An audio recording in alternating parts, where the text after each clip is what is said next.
Buksan natin to mga kapatid. Etong parcel na to guys, nabili ko to sa link ni Idol Laquacherum Promdi. So shout out to you kapatid, Laquacherum Promdi. Ito is nasa content niya to guys. Bumili tayo kasi interested tayo sa yung sinishare ni Idol. Tingnan nyo ha. Ito yun Bubuksan natin guys.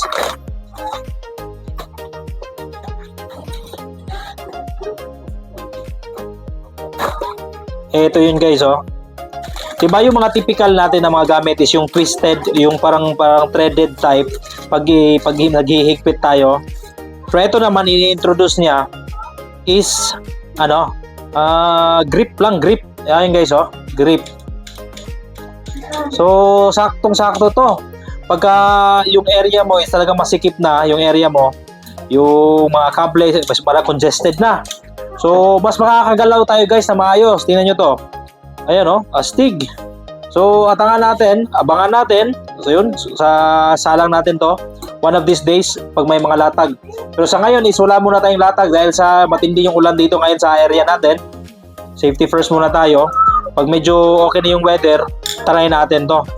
Okay? So doon natin lalagyan natin na gagawa natin ng reviews kung ano yung performance nito, comparison sa yung typical na twisted, yung di thread. So astig guys, di ba? Ito yung mga kailangan natin pag nasa FTTH tayo.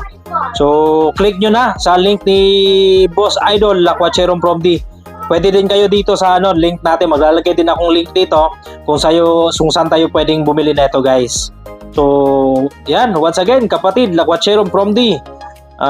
Thank you sa idea mo. Ito, i-share na rin natin dito sa ating channel. Lagay din tayong link.